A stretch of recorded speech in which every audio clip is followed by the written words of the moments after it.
여러분 안녕하십니까? 11월 4일 JCN 모닝뉴스입니다.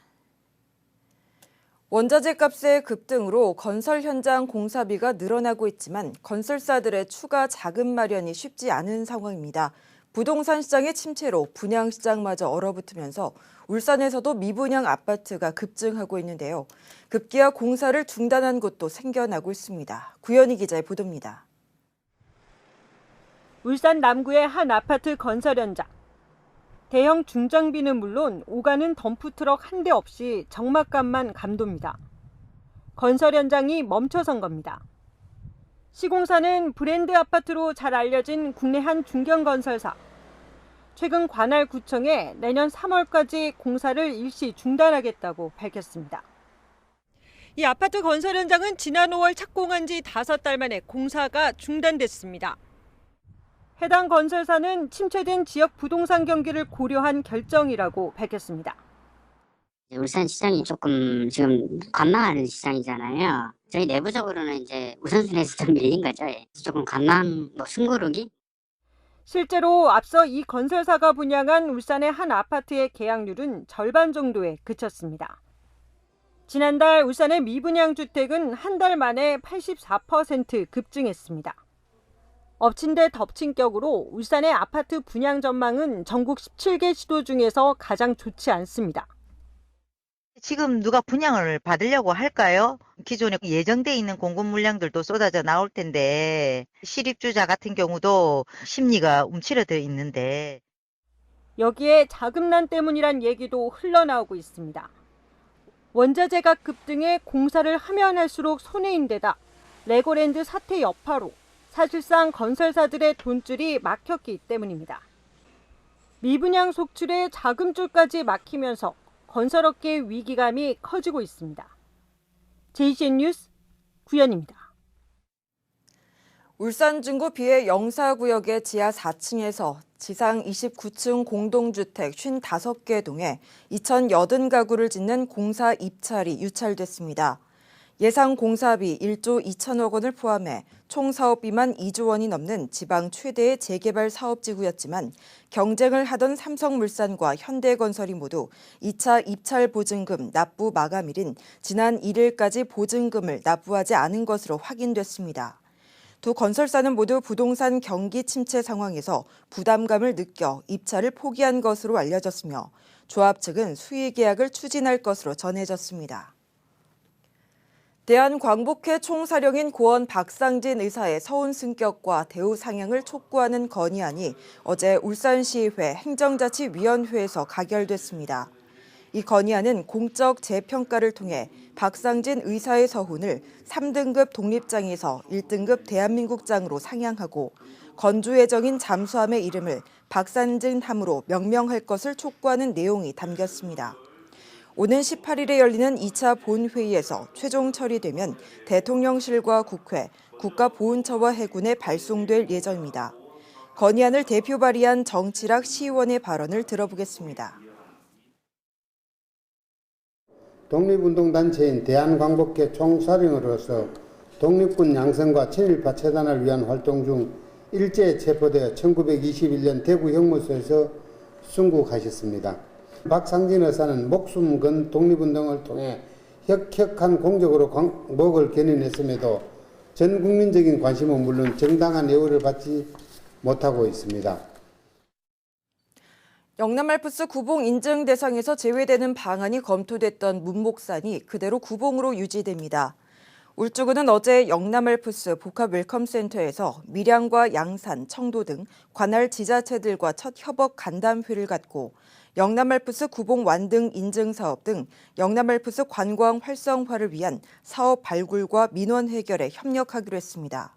특히 그동안 산불 조심 기간 운영에 따른 입산 통제로 인증이 제한됐던 문복산은 청도군이 일부 구간을 개방하기로 하면서 1년 내내 인증이 가능해집니다. 지난 1일부터 울산 전시 컨벤션 센터에서 열린 제20차 세계 한상대회가 어제 폐막했습니다. 개최 20주년을 맞아 전 세계 48개국 2천여 명이 참가한 이번 대회는 한상의 정체성을 재조명하고 수출 상담과 청년 인턴십 채용과 관련해 많은 성과를 거둔 것으로 평가받고 있습니다. 대회 기간 기업 전시와 무역 상담, 비즈니스 미팅 등 455건의 수출 상담을 통해 5,107억 원 상당의 상담 실적을 올린 것으로 나타났습니다. 21차 세계 한상대회는 내년 10월 미국 캘리포니아주에서 열립니다. 울산시가 기업과 근로자, 시민이 함께 참여하는 울산 산업문화축제를 추진 운영하기 위한 조례안을 어제 입법 예고했습니다. 조례안은 30명 이내에 울산 산업문화축제 추진위원회를 설치하고 위원회 내에 분과위원회와 사무국을 설치하는 내용 등을 담고 있습니다. 울산시는 이 조례와 관련해 오는 23일까지 의견서를 받을 계획입니다. 이기영 대한체육회장이 어제 울산을 찾아 김석기 울산시 체육회장을 비롯한 5개 국은 체육회장을 만나 간담회와 함께 공정선거 실천을 다짐했습니다. 이날 간담회에서는 다음 달 실시되는 민선이기 지방체육회장 선거 추진 상황을 논의하고 지방체육회의 자율성을 위해 안전적 예산을 마련하는 방안을 추진하기로 했습니다. 이어 참석자들은 체육회장 선거와 관련해 공정선거 실천을 다짐하는 결의문 낭독과 함께 구호제창 행사도 가졌습니다. 현대중공업그룹이 이태원 참사 관련 성금으로 10억 원을 기부합니다. 현대중공업그룹은 갑작스러운 사고로 돌아가신 분들과 큰 슬픔에 빠진 유가족들에게 애도의 뜻을 전한다며 이번 성금이 이태원 참사 지원과 심리치료, 안전교육을 포함한 사회 안전망 구축에 사용되길 바란다고 말했습니다. 내일부터 동해선 남창역에 무궁화호가 다시 정차합니다. 남창역은 지난해 12월 동해선 광역전철 개통에 따라 무궁화호는 정차하지 않고 광역전철만 정차했습니다. 울산시는 관광객 수가 증가하는 것과 관련해 무궁화호 정차의 필요성을 국가철도공사에 요청했으며 최근 시설 개량 공사가 완료됨에 따라 내일부터 무궁화호가 정차하게 됐다고 밝혔습니다.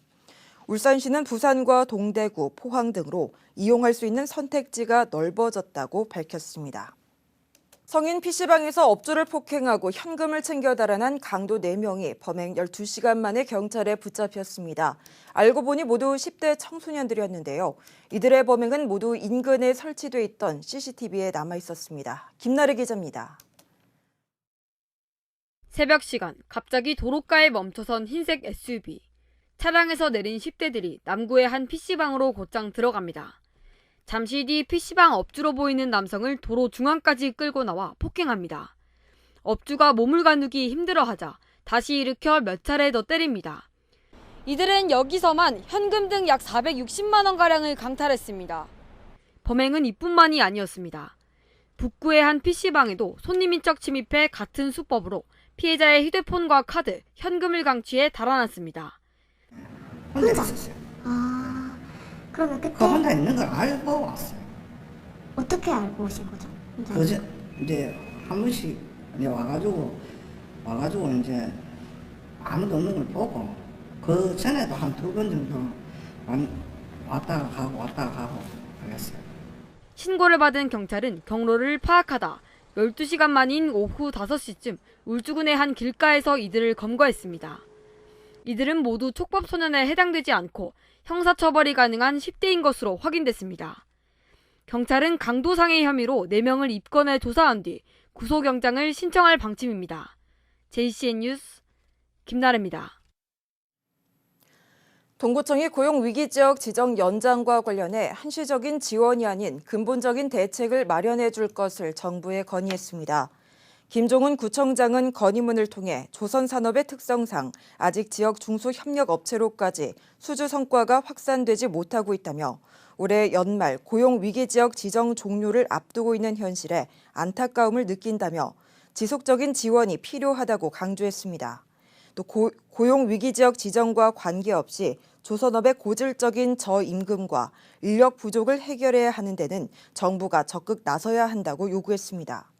한편 동구청은 지난 2018년 4월에 고용위기지역으로 최초 지정된 이후 4차에 걸쳐 연장돼 올해 12월 말에 종료를 앞두고 있습니다. 자율운항선박 성능실증센터가 어제 동구 고늘지구에서 준공식을 갖고 본격적인 운영에 들어갔습니다. 자율운항 선박 성능실증센터는 219억 원이 투입돼 지하 1층, 지상 3층 규모로 준공됐습니다. 모의 실험을 기반으로 한 성능 시험실과 빅데이터 서버실, 선박과 센터 간의 무선 통신을 주고받을 수 있는 시운전 통합 관제실도 구축됐습니다.